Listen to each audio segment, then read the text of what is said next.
मिर्जापुर जनपद में स्थित मां विंध्यवासिनी के धाम में प्रतिदिन लाखों की संख्या में भक्त दर्शन पूजन करने आते हैं। नवरात्रि के दिनों में इसकी तादाद कई लाख पहुंच जाती है।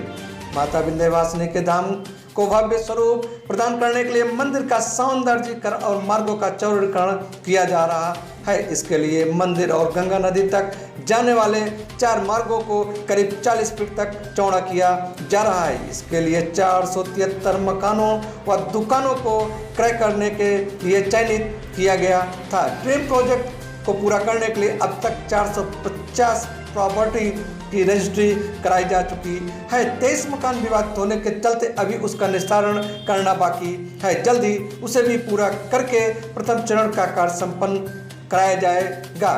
प्रदेश के मुख्यमंत्री योगी आदित्यनाथ के ड्रीम प्रोजेक्ट में शामिल विंध्य कॉरिडोर योजना को मूर्त रूप देने के लिए खुद कमिश्नर समय समय पर निगरानी करते रहे हैं। सबकी सहमति से योजना मूर्त रूप ले रही है। कार्य को जल्द पूरा करने के लिए जिलाधिकारी, एडीएम और नगर मजिस्ट्रेट योजना को मूर्त रूप देने के लिए विंध्याचल धाम के लोगों से मिलने के साथ ही साथ उनकी समस्याओं का करवा रहे हैं निस्तारण। देखिए एसएस न्यूज की एक्सक्लूसिव रिपोर्ट।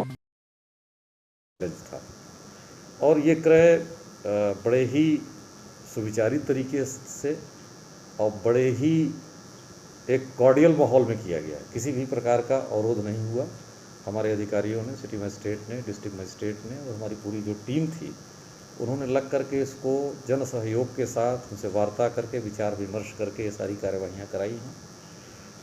23 प्रॉपर्टीज अभी ऐसी हैं जिसमें छोटे मोटे कुछ डिस्प्यूट्स हैं, उनके ओनरशिप को लेकर के, उनके रिकॉर्ड को लेकर के, उस पर भी हम लोगों ने पूरी कार्यवाही कर ली है। और हमारा प्रयास ये है कि 10 जून के अंतर्गत तक वो सारा क्रय हो जाए। जो प्रॉपर्टीज़ हम लोगों ने क्रय की है उसका भी 80% से ज़्यादा हम ध्वस्तीकरण करा चुके हैं। जो इसके लिए आर्किटेक्ट नामित हुए हैं वो 2 बार 3 बार विजिट करके एक ड्राफ्ट मैप उन्होंने दिया था, उसमें कुछ करेक्शन सजेशन सुझाए गए थे।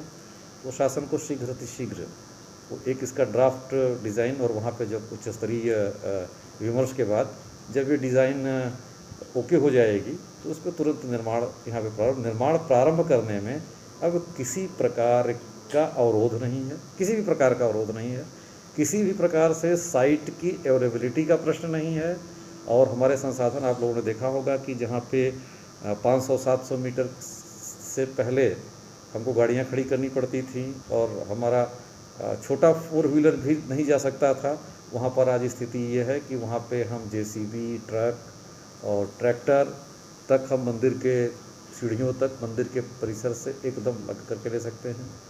गंगा जी की तरफ जाने वाला जो घाट को कनेक्ट करती थी वो सिर्फ 6-6.5 फीट की चौड़ी एक लेन थी, जिस पे 4 लोग एक साथ अगर चलें तो उसमें भी सुविधा होती थी, तो उसको भी 38 से 40 फीट कर लिया गया है। तो हमारी ग्राउंड की क्लियरेंस पूरी तरह से है। और जैसे ही शासन के द्वारा इसका कार्यदायी संस्था और इसकी डिजाइन पूरी कर जाते हैं, हम लोग किसी भी क्षण निर्माण प्रारंभ हो उसके लिए प्रशासन की पूरी तैयारी है। ये भी आए थे कुछ विशेष प्रस्ताव रखे हैं जो भी नहीं, उनका स्पष्ट निर्देश है कि एक भव्य भगवती का मंदिर होना चाहिए, क्योंकि इस मंदिर की जो मान्यता है वो सिर्फ इस क्षेत्र में नहीं, प्रदेश में नहीं, देश में नहीं, बल्कि दुनिया भर के श्रद्धालुओं की यहाँ के प्रति आस्था है। तो उनकी आस्था और उनकी मान्यता के अनुरूप एक भव्य मंदिर का स्वरूप पूरी तरह से बनाया जाए, ये माननीय मुख्यमंत्री जी के स्पष्ट निर्देश हैं। और वो समय समय पे अब इसकी समीक्षा भी करते हैं और इस पूरे प्रोसेस में जहाँ आवश्यक होगा उनका मार्गदर्शन निश्चित रूप से हम लोग प्राप्त करते रहेंगे।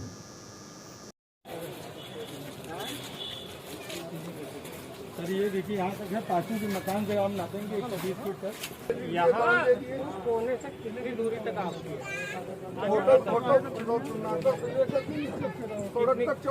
लिखा हुआ है।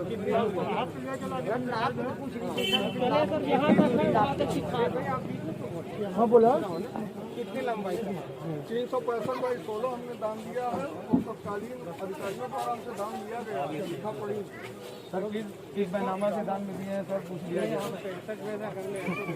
तो मतलब 245 का कोई विवाद नहीं। भाई आप बताओ, आप ही बुला रहा। हाँ भाई प्रमाण पत्र नगर पालिका में सुनवाई के लिए सब